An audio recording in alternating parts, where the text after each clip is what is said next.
Hindi niyo ba batid na marami sa mga Indio mga mamang? Hindi pa rin damas eh. Hindi niyo ba rin yung batid nila sa sakaling kayo na isang puso? At maaari rin masaktan mo sa pinag-culture. Tama ba? Tagal na ang pinapalagay ng Santo na hindi siya Indio. Inuulit ko, wala na makatalo sa mga kamangmangan ng mga Indio.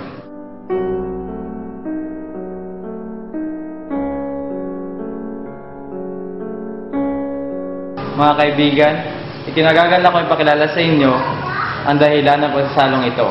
Ang anak ng masira kong kaibigan, si Lord Crisostomo Ibarra, ay kararating lamang mula sa Europa. Buenas noches, amigos, at sa kura ng aking bayan, at sa matalik na kaibigan ng aking ama, Padre Damaso. Patawarin po ninyo ako sa aking pagkakamali. Hindi ka nga nagkamali, ako si Padre Damaso. Ngunit kailan ba hindi ko naging kaibigan ng iyong ama? Kayo na nga ba ang anak ng imam, si Rafael Ibarra? Sa inyong lingkod. Maligayang pagdating, naway masapalay kayo kaysa sa inyong ama. Maraming salamat po. Nakahanda na po ang hapunan. Dito po ang daan. Sabay. Stupid! Wala ka bang mga mata? Mayroon naman po, senyora. Mga matang mas malinaw pa kaysa sa inyo. Ngunit, nakamasida po sa kulot niyo.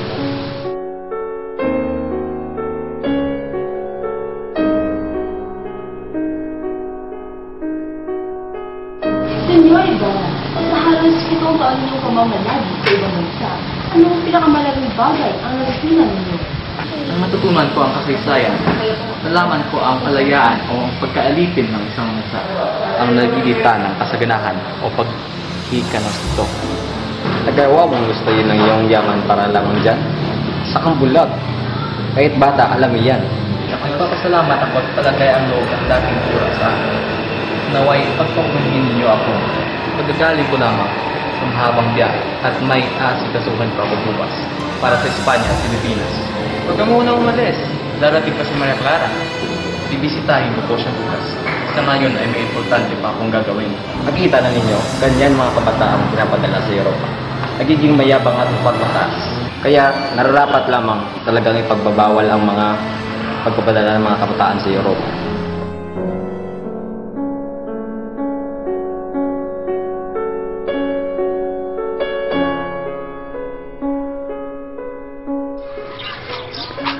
Senyor Ibarra. Senyete, kayo pala. Mag-ingat niyo, senyor.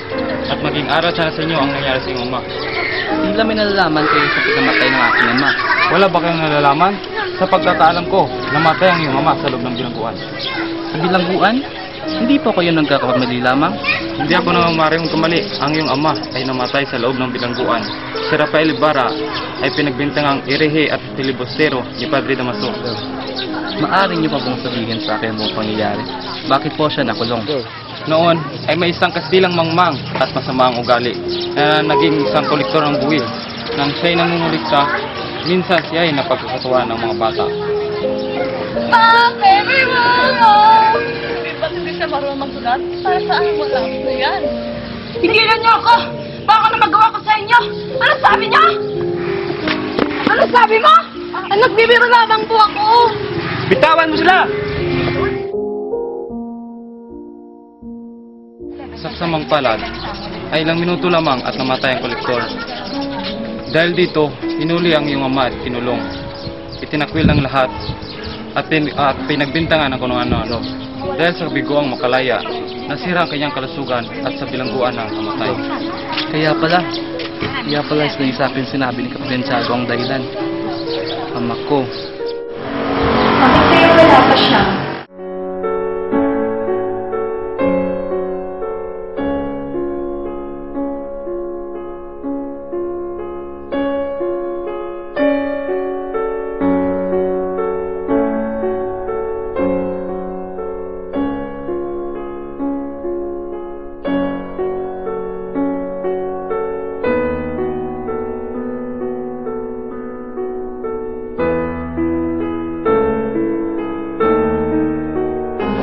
Araw po, Tia Isabel. Magandang araw din sa iyo, Iho. Nandyan po ba si Maria Clara? Maupo ka na lamang dito, Iho, at tatawagin mo siya sa gabi. Maria Clara, si Tia Isabel mo ito. Pasok po kayo, Tia.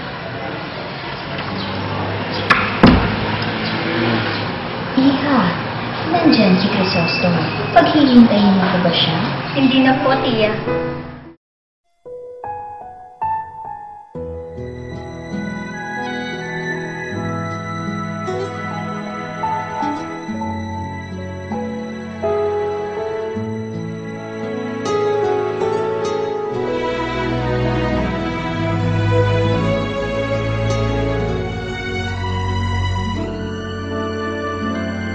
Hindi pa rin kumukupas ng nagdamay ang araw.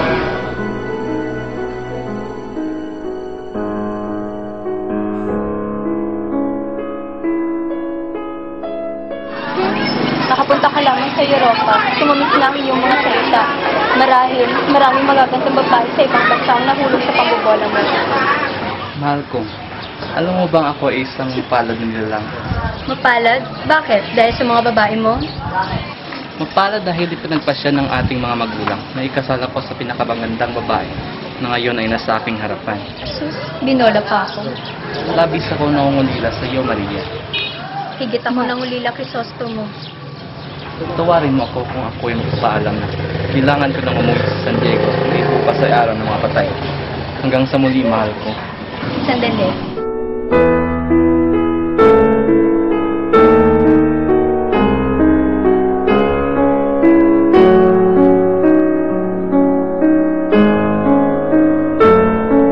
Eto, ihalal mo ito sa libingan ng mga magulang mo. Maraming salamat, mahal ko.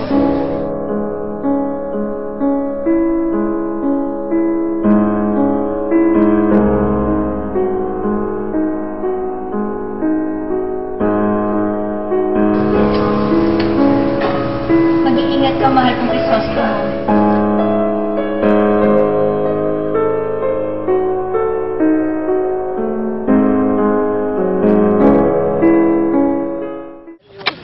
Sinunod mo bang utos niya? Tumigil ka na nga sa katanong. Magukay ka na lang dyan. Ayoko na magukay. Nasaan ba? Sa likod po ng malaking cross, Senyorito. Dito ba? Ngunit, di po ito yung natatandaan ko. Sandali lamang po't magtatanong ako. Alam mo ba ang malaking cross na itinirik dito? Ah, yung malaking krus?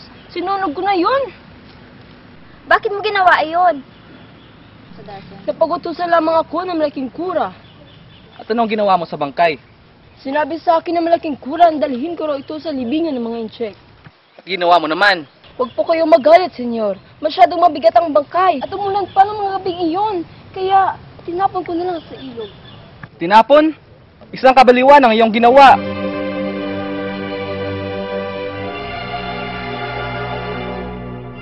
Anong ginawa mo sa aking ama? Nagkakamali ka, wala akong ginawa sa... Anong wala? Hindi ako, tiniti ako, hindi ako kundi si Padre Damaso.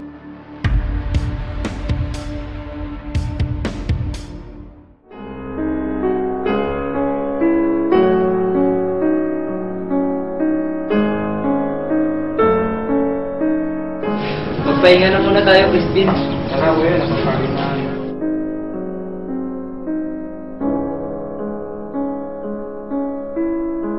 Gano'n ba kita mo ngayon, buwan, kuya? 2 piso, bakit? Dahil doon sa nabayaran mong sinasabi nilang nilakaw ko. Sira ka ba? 32 piso yung binibintang nila sa'yo. Paano ko babayaran yun? Kahit buong taon ako magtrabaho, hindi ko mababayaran yan. Ngunit wala talaga akong ninakaw. Wala akong ninakaw. Tama na, Crispin. Di rin naman maniniwala si Inay sa kanila eh. Huwag kang mawala ng... Basilio, may utak ng 2 real dahil sa hindi tamang pagpapatunog ng kampana. At ikaw, Crispin, hindi ka maaaring umuwi hanggang hindi mo susuli ang mga ninakaw mo.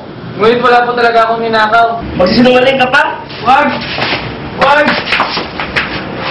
Kuya! Tama na po. Matagal na rin namin hindi nakikita si Inay. Pagbigyan nyo na po. Tama na!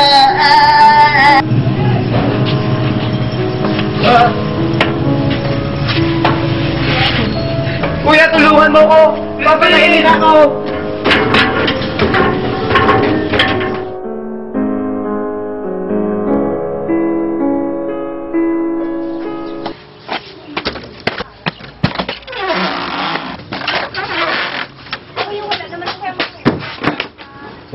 May makakain ba? Mayroon! Sandali lang. Bilisan mo, nagugutom ako. Narito na.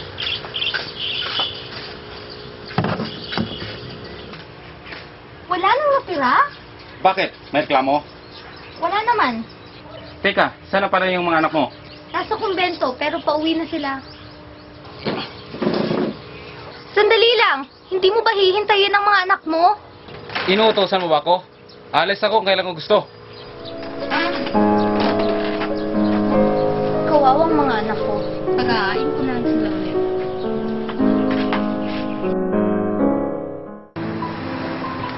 Inay, nandyan po ba kayo? Basilio, anak ko, anong nangyari sa'yo? Ba't ganyan ang itsura mo? Tumakas po kami sa kumbento, takot na takot po kami ni Crispin. Bakit? Anong nangyari kay Crispin? Nasaan na siya? Naiwan po siya sa kumbento, inay. Hindi po siya pwedeng umuwi dahil tinagbintangan siyang magnanakaw. Ano? Inakusahan si Crispin na magnanakaw? Bakit? Porket ba mahirap lang tayo, kailangan tayo magdusa? Inay! Bakit, Basilio? Nagugutom ka ba? Sandali lang. Heto, anak, ang kanin at tawilis. Kumain ka na. Ngunit hindi po ako makain ng tawilis, inay. Alam ko, anak. Ngunit dumating kanina ang iyong ama. Ha? Dumating si Itay? Oo, anak. Pero umalis din po siya agad, hindi po ba? Basilio! Patawad, inay.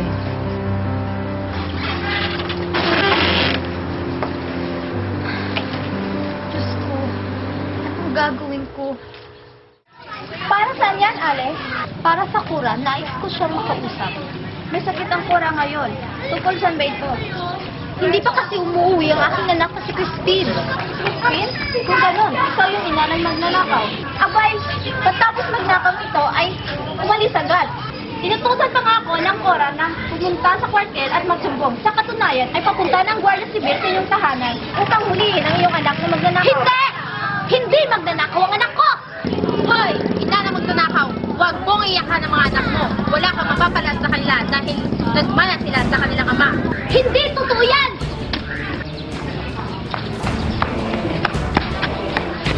Ikaw ba si Sisa? Ang ina ng mga magnanakaw? Oo, ako si Sisa. Pero hindi magnanakaw ang mga anak ko! Huwag mo nang ipagkaila. Kung gusto mong wag lumala ang sitwasyon, sabihin mo sa kung saan si Crispin. Senyor, matagal ko nang hindi nakikita ang mga anak ko. Eh kung ganoon, bayaran mo na lang yung mga ninakaw niya sa akin. Walang ninakaw ang mga anak ko. Sinungaling! Kung yan ang gusto mo, ikaw ang aming kukulong. Kung hindi, isasauli ng iyong anak ang mga ninakaw niya sa amin.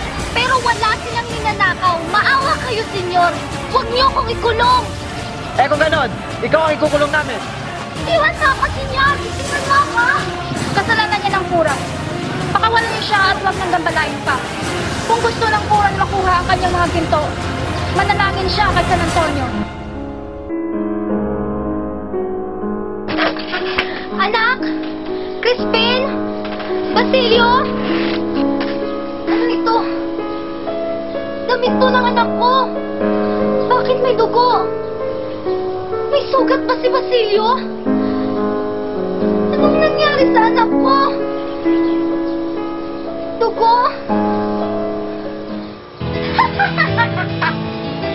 Ang anak ko! May sugat! Anak ko! Mga magnanakaw ang anak ko! Dugo! Kaya Clara, kamusta na kayo ni Ibarra? Kami ni Ibarra? Anong kami ni Ibarra? Hindi ba't kararating lamang niya? Oo, sa katunayan, papunta na siya ngayon at sabay kami mangingisda. Uy! Dito ka na pala, Crisostomo. Maaari na ba tayong umalis, mahal ko? Kung yan ang nais mo.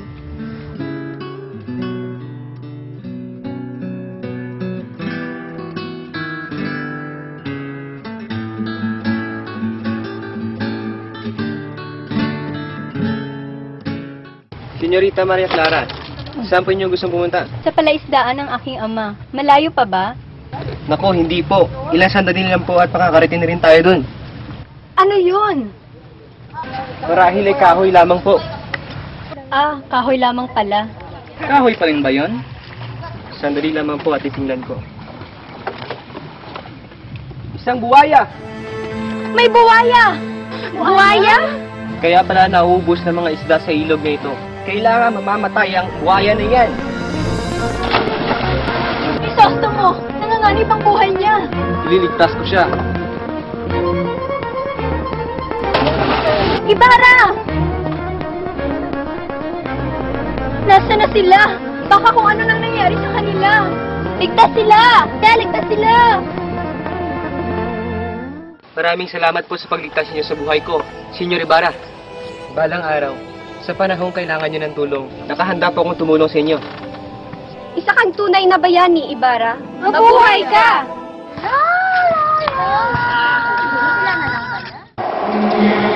Guardia Civil, Bakit, senyora?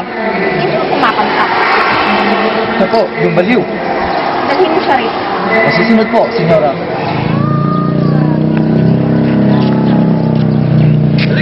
Bakit? Andito na siya, senyora. Kantahin mo siya. Hoy, baliw! Kumanta ka! Awit na!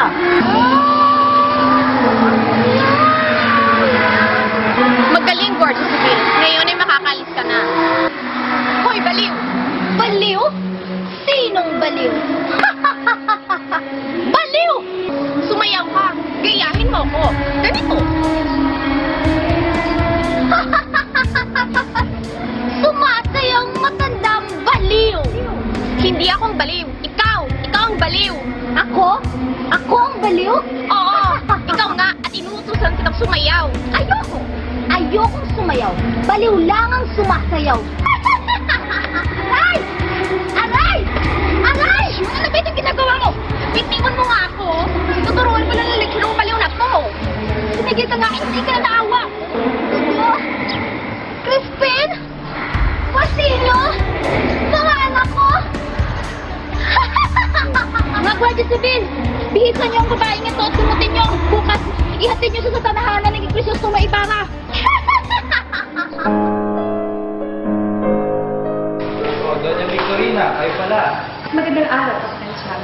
Magandang araw din sa inyo. O kaya kung may kasama kayo. Oo. Magandang araw po. Ako nga po pala sa Labas sa Dinari. Magandang araw din sa iyo, Iyo.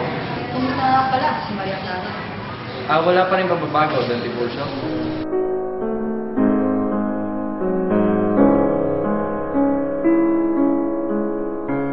Iha, kumusta na? Sumasakit pa rin po ang aking ulo, Doktor. Doña Victorina, siya na po ba si Maria Clara?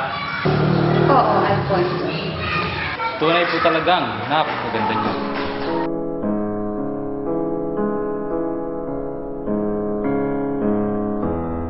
Maria Clara, Padre Damaso, salamat po sa pagbisita ninyo. labis akong nag-alala sa iyo. Magpagaling ka muna. Opo. Padre Damaso, ang totoo po ay kanina ko po siya gusto ipakilala sa inyo, Padre. Siya po ang inaanak ng aking bayaw. Inaanak ng aking bayaw? Ikaw nga ba ang inaanak ni Carlitos? Opo, ako nga po, Padre. Matagal ko na po kayong gustong makilala. Anong set ko nakita na kita, iyo? Nandito po siya upang maghanap ng kanyang mapapangasawa, Padre. Nang mapapangasawa? Madali lang yan. Maghintay ka lamang, iyo. Weh, ano ba naman yan? Ang papangit ng mga taong nagdaraan. Hoy, Labander! Kami bang pinariringgan mo? Bakit? Natamaan ka ba? Ha? Anong sinasabi mo? Labandera? Gusto mo labhan ko yung kulot ng buhok? Baka naman gusto mo plansyahin ko pa. Hoy, matandang makukulam. Kung makapagsalita ka, akala mo kung sino kang maganda. Anong sabi mo? Gusto mo mag-toast tayo? Hindi kita uurungan. Pwede yung tumigil kayong dalawa para kayong mga bata. Hoy, Elteres! Pagsabihin mo yung asawang matandang makukulam. Kung hindi ka lang isang babae, Tayo na, Victorina. Wala tayo mapapala sa mga yan. ang kapal ng mukha mo, pilay na peking manggagamot. Tiburcio! Bakit hindi mo man hinamon ang matandang Alpes na yon? Mukha pa kung may laban sa kanya. Ikaw, Alfonso, binabalaan kita. Kapag hindi mo sila hinamon, hindi ka makakasal kay Maria Clara. At malalaman ng lahat ang tunay mong pagkatao. Naiintindihan mo? Tao po! Tao po! Oh, Elias. Punin ninyo ang sarili. Umalis na po kayo sa lugar na ito. Anong ibig mong sabihin? May pag-aalsa po magaganap. At kayo po ang palalabasing nagpasimuno nito. Ngunit sino ang... Hindi ko po alam kung sino may pakana nito, senyor. Anong dapat kong gawin? Ihanda po ninyo inyong mga papeles. Sunugin ang mga ito. Magtungo kayo kahit saan, yung hindi kayo masusundan. Alam kong hindi basta-basta ang umalis sa bayan na ito. Ngunit tulan ng ibang paraan. Maraming salamat, kaibigan. Ano yan? Kami yung mga lugad ng mataas. Sumama ka sa amin. Bakit po? Asistado ka. Sumama ka sa amin.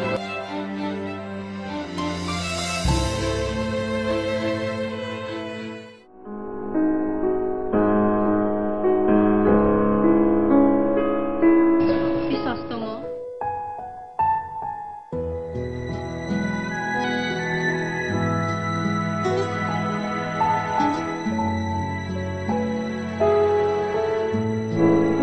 Sumal ako ni Elias na makatakas. Patawarin mo ako, mahal ko. Hindi mo sumagaw sa'yo. Kung patawarin mo, dahil kailangan ko nung lumayo sa'yo sa lugar na ito. Hindi. Hindi ka dapat humingi ng tawad.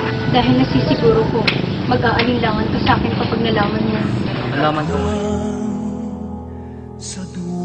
Tunay kong ama, kaya kinasusuklaman mo si Padre Damas. Paano? Basta lagi mong tandaan, kahit saan ka man, ikaw lang iibigin ko, Crisostomo. Paano? Diba?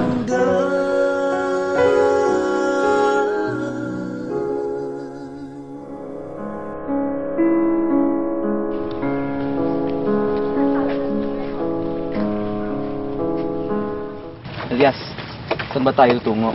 Sa isang kaibigan ko sa Mandaluyong, senyor. Pagkatapos, mamuhay po kayo na tahimik sa ibang bansa. Ako lamang?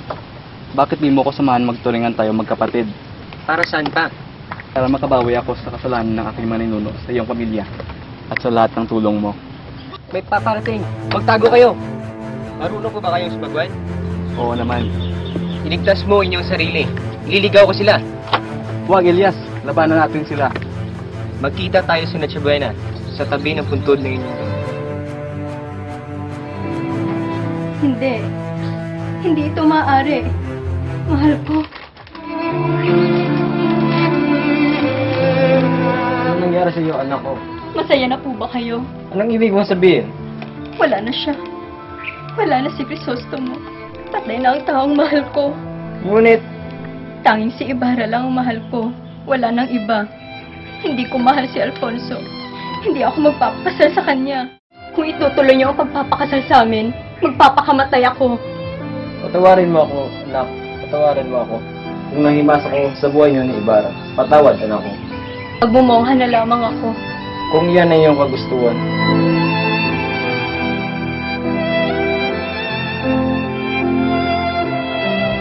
Diyos ko, ito na ba ang parusa sa lahat ng aking mga kasalanan?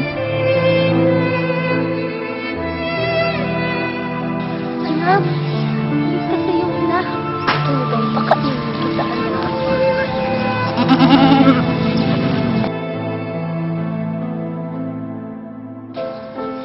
Inay? Inay! Sino? Inay, si Basilio po to, anak niyo. Ano ka? Anak? Hindi kita anak. Hindi kita kilala.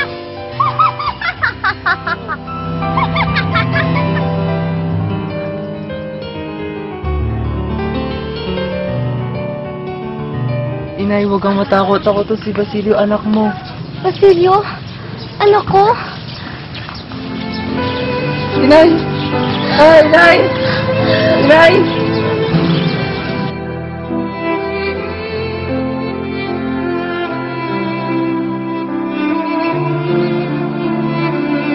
Inay! Huwag niyo akong iwan! Iyo. Sino po kayo? Anong gusto mong gawin sa inay mo? Gusto ko po siya iligtas sa mentaryo. Pero wala po akong pera. Kumuha ka nila ng paggatong. Malapit rin ang kamatayan ko, iyo. At kung sandali mangyari yan, Sunugin mo ang aming mga katawan hanggang sa maging abog. Pagkatapos, magukay ka at may makikita ka kayamanan. At gamitin mo ito sa iyong kinabukasan. Naintindihan mo ba? Opo, Ginoo. Mamamatay akong hindi masisilayan ang pagsikat ng araw sa aking bayan.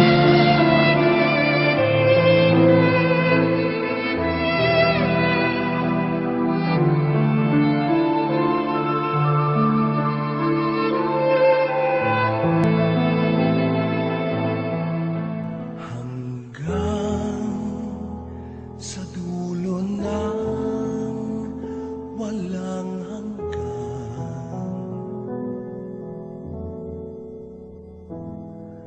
hanggang matapos ang kailan pa man.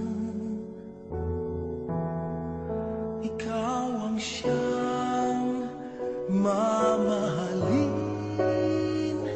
at lagi nang sasambahin.